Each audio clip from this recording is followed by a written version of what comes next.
Welcome to Try to Thrive, the podcast where passion meets endurance and every finish line is just the beginning. We're here to inspire, challenge, and share our journey through swim, bike, run, and beyond. Hello everyone and welcome to another episode of Try to Thrive. Hello. This time it has been such a long time until we came back together and record a video and a podcast, but we felt like this is the right time. We are not in Krakow. Together we are now in Spain, in Malaga. Hola, ¿cómo estás? If you think the weather is super nice here, it's not. But we are here for a reason, because we want to chase the next finish line, which is tomorrow. Because tomorrow, Dennis and I are attending another half marathon. Dennis, how do you feel about it? I feel awesome, but Chris, you forgot to talk about one very important announcement we have to make. Oh, what can that be? You have a very nice t-shirt, by the way. Yes, we have a sponsor. Yes. We have officially a sponsor. Our sponsor is NetBox Labs. And this episode is brought to you by NetBox Labs. It's something technological, and you guys know that Chris is our tech nerd. Chris, what can you tell me, as someone who doesn't know much about technology, about NetBox Labs? Right. So, Dennis, I know you're not into that specific scene with networking and automation, but just to sum up in one sentence, and later on I will tell you we go a little bit more into details. NetBox Labs is a network source of truth that empowers automation. Think of your training plan that you need to execute, and there's your intent, and then you need to put it into practice. Something similar is NetBox Labs for your automation in your network. But we will come to that a little bit later. Thanks again also from my side, believing in us and sponsoring us. It's a great opportunity, and we are happy to work with our friends from NetBox Labs together. Yes. Now let's dive into the topic of today. So the topic of today is something that is quite important for me, and I can feel that it has such an impact on me on a daily basis when it comes to training, executing, and structuring my day.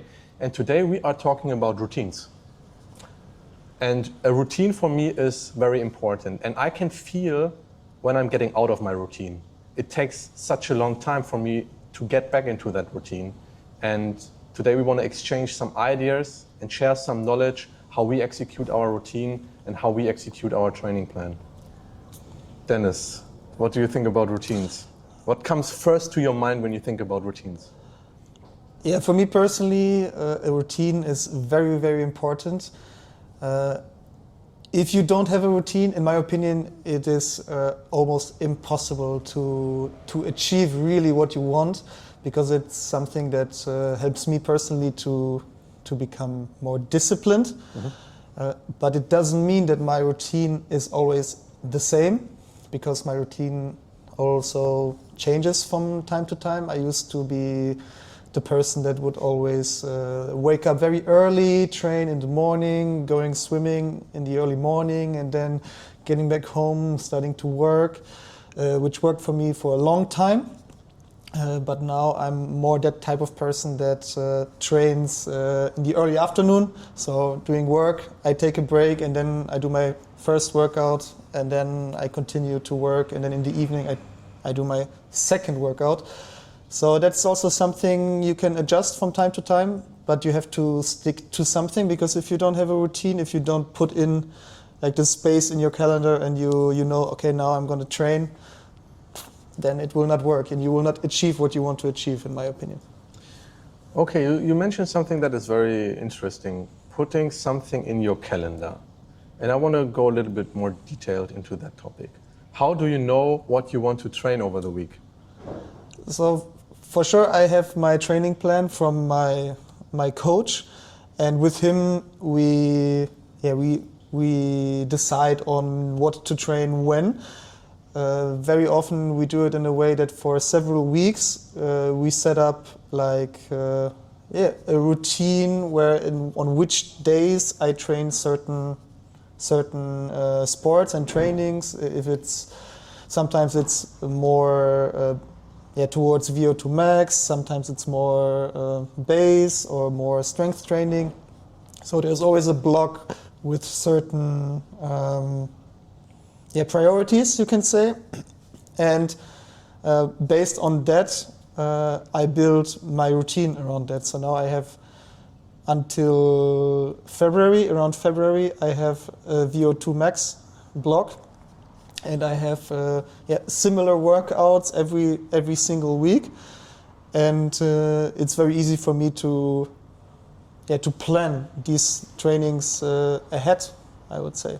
Okay, so that means on one specific day in the week you will get your training plan. I guess it's Sunday? Yeah. Okay, so for Sunday you're getting your plan, and then you have the possibility to plan your entire week ahead. Yeah. All right. Even more or less, if nothing happens in my life, because a routine can also change because you have to go on a business trip. We talked about that already. But if I don't have anything special going on, I know even more or less what I have to do in 3 weeks on a Tuesday, let's say. And I think also when you have a good habit and you develop the good routine, then you're just running on auto mode. I have sometimes kind of, yes. Yes.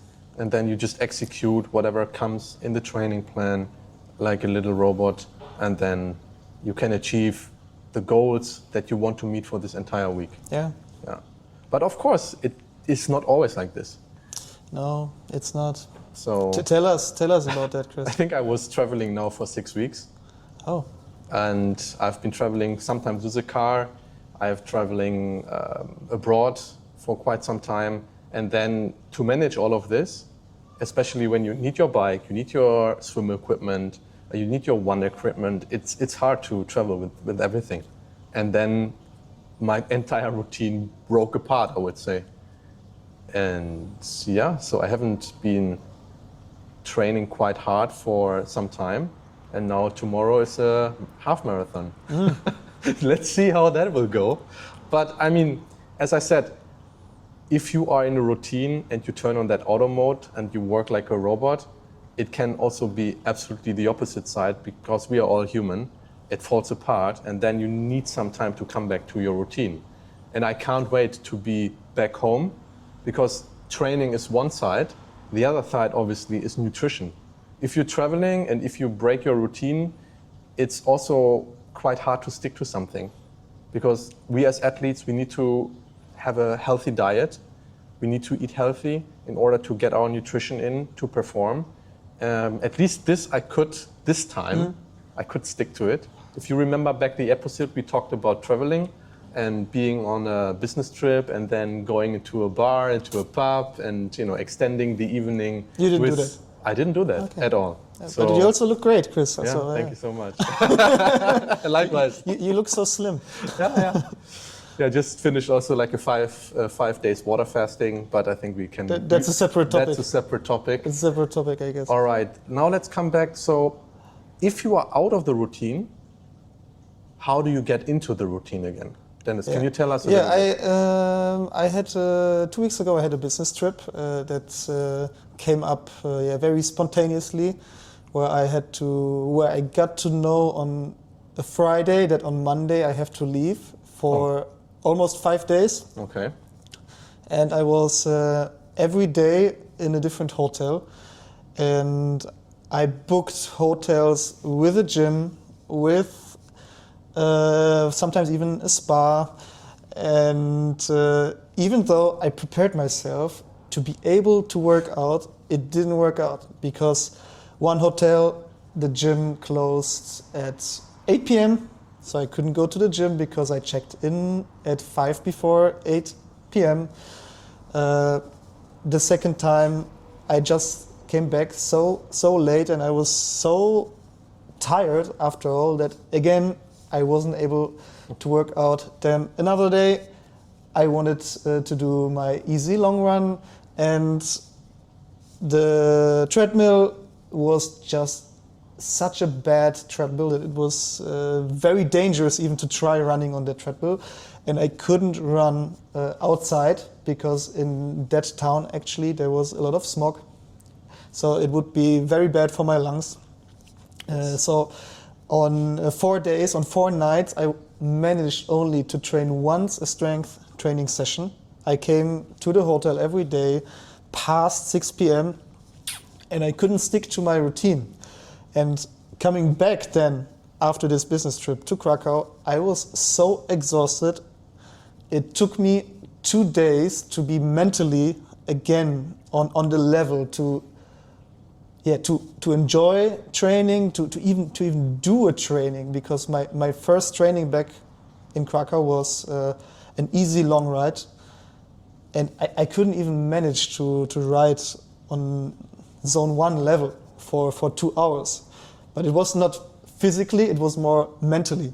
And it took me 2 days to be back at it. And here I believe it's something that I know that you also have, that we tend to plan our business trips with a lot of things, and then it's just too much for us, not necessarily physically, but mentally.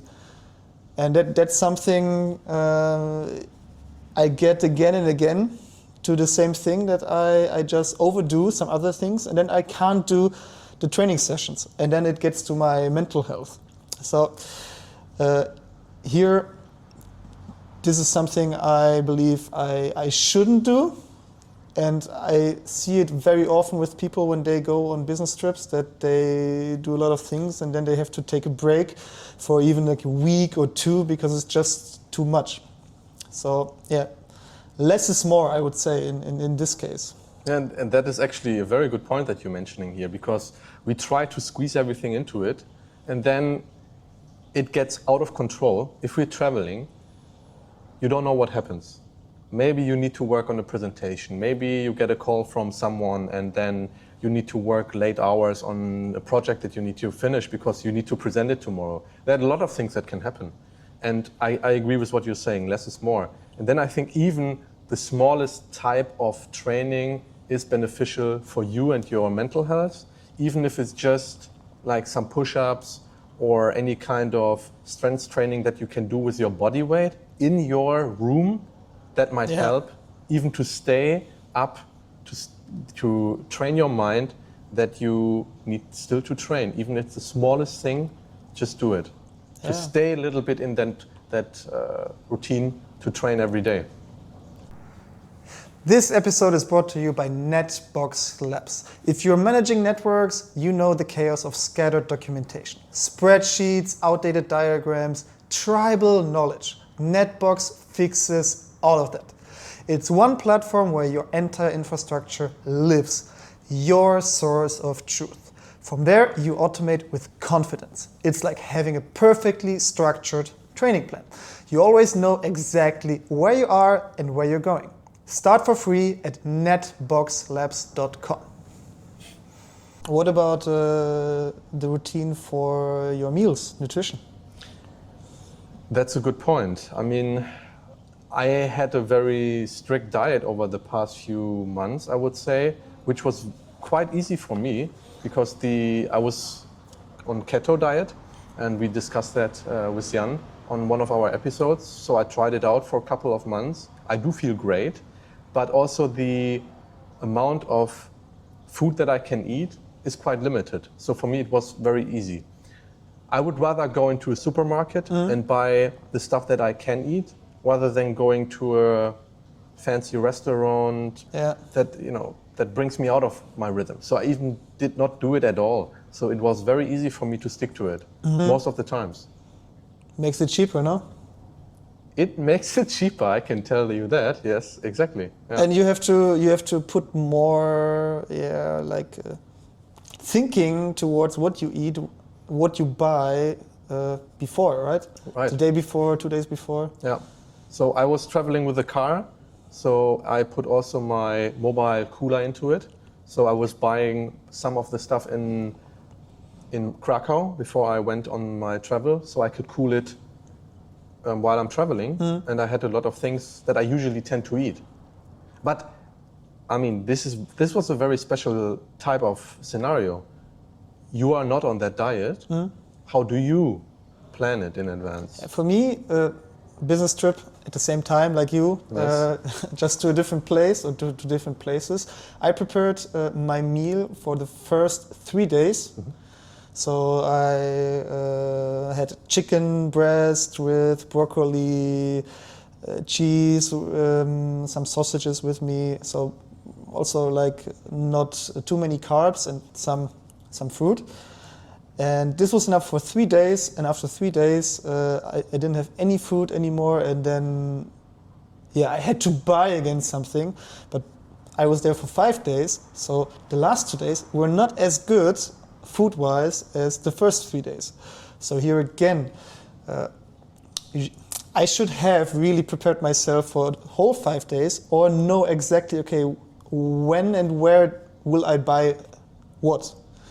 And this is something I really need to do, because if I end up having nothing at some point and I get out of my rhythm, as you said, then I tend to break apart, you can say. Of course, like breaking apart is is a very strong word, but still, like I wasn't eating the healthiest stuff. I got back to eating like some bread, for example, which I usually do not do at all at home. And I think that was my lesson, because when I travel, I get very easily out of my routine or my rhythm. And here I need more focus. It's the same when you go to work.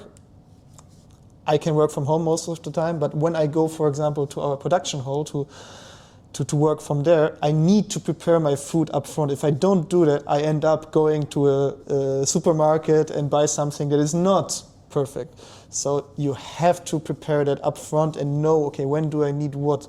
And I see so many people that are just not prepared. They just think for the moment, okay, I will not be hungry. Now I'm not hungry. So they don't think about what do I have to prepare for tomorrow. But then they end up being hungry. And when you're hungry and you go to a supermarket, you will never buy what is good. Yeah. Well, I agree with you. So we discussed so far that training, planning keeps us in the routine. We discussed about food. Nutrition is very important. And it's not only the training, so this is also that we need to take into consideration. And the other aspects that we started talking about, but we didn't go into details, is the mental routine. Can you give me an overview how you stay mentally up with your training and all the things that we discussed around the planning and everything? How do you be mentally prepared and stick to that, to be in kind of a routine? That's a very good question. How to be mentally prepared to stick to your routine. First of all, not to write your training plan yourself, I think. Because before I had a coach, I tend to write my training plan myself. And then very often I would change my plan. Sometimes also a lot to how I felt. Which is, you can also say it's kind of controversial, because you need to listen to your body, how you feel. Even Chris McCormack, one of the best triathletes ever, Kona winner, he wrote in his book, which I'm reading right now, like you should not have like just a single routine and stick to your routine. You should also listen to your body and just have like the routine more as a rhythm that you train, but that you can adapt towards it. So, and that's, I think, the optimal solution when you use your routine as like a structure, that you go out, you go do your training, but if you don't feel well, which can happen, then okay, do less. You need to get to know your body, but do something, because that's what it is about. If you want to achieve something, that you are able to finish an Ironman, or even like any triathlon, half marathon, marathon, you have to do it. And if you feel bad, you have to get used to do something even if you feel bad. And of course, not every training needs to be the best training, but it's better to have 10 very bad trainings, but you did something 10 times, than one very good training and 9 times you didn't do anything. So that's why you need your routine, in my opinion. What do you think, Chris? You mentioned a very good point again. Thank you, Chris. Thank you for that. Compliments. Today is a good day. Yeah, you are so nice. Is it because I bought you a coffee? Yeah, maybe that keeps me back in my routine. Reading books or getting inspired by other people. You mentioned Chris McCormick. Looking to that people, how they do it, how they execute it, sometimes gives me personally inspiration. So if I have a bad day and I asking myself, is that the right thing? Why I'm doing that? I'm questioning a lot. Sometimes I go to YouTube and start looking for some triathlon videos, and then I see what they achieved, and then I get back to myself and think, they can do it. I can do it. Maybe not on that level, because I'm not a professional athlete, but at least I can achieve what was on my goal. Yeah, so I'm coming back to that and inspire. We can all learn from that, for sure. Exactly. All right, great. So can we sum it up? Can we give our listeners some tips how they can stick to the routine? Dennis, give me 3 points from your side how someone can stick to the routine. First of all, prepare yourself upfront for what your routine should look like. If you write your training plan yourself, try to get certain days where you train certain things and try to stick with it. So if you, let's say, train 5 days per week, then really do always Monday, easy run, Tuesday, you can do your intervals, Wednesday you go swimming, etc., etc. If you can, try to talk to someone who did already something similar to what you want to achieve, and that will help you to get the structure for your routine. And of course, the best thing, if you have a coach, or if you perhaps have an application that can help you, that would be the best thing, in my opinion. What do you think? So first of all, I think what really sticks me to the plan is finding a counterpart, finding a community where you have like-minded people. I am very lucky with this guy next to me and a few others that gives me inspiration in order to stick to that. So this is for my mental health for sure, and for my mental routine. Second of all, finding a coach and having a structured training plan is really good. That comes with me to blocking your calendar in advance. I don't have a problem to work late hours and to extend my normal business hours, but in general it can't be every day. So I try to plan blockers. So I work, let's say, from 9 to 5, everything before and everything after I'm blocking, that I actually don't have meetings. This I try. And the third point, I would recommend getting up early. So if I get up at 5-ish, 6-ish, and I do that every day, I feel way better, and I feel that I have a lot from the day, and I can structure and plan it, and I get a lot of things done. Although, of course, it happens that on the weekend you sleep a little bit longer, which is fine because your body needs some rest. But in general, this is something I feel very good with. I know if I get up, like we did today, at 10 a.m. PM, exactly. No, 10 a.m. I always feel weird. I already feel weird that I missed something from the day. But I got up at 7. Okay. I did some serious shopping at 7 a.m. Okay, Christmas shopping, I guess? Yeah. All right. Yeah, that's it for today. That's it. Yeah, thank you, Chris. It was very interesting to get to know your insights about your routine while you were traveling. Don't forget to check out NetBox Labs, our new sponsor. Thanks a lot, guys. It has been a while, so stay tuned. We have a lot of content that we prepare now, and also some other projects we are working on. It'll be very interesting. Stay tuned. Stay tuned. Take care and get your routine right. All right. Thank you. Bye-bye.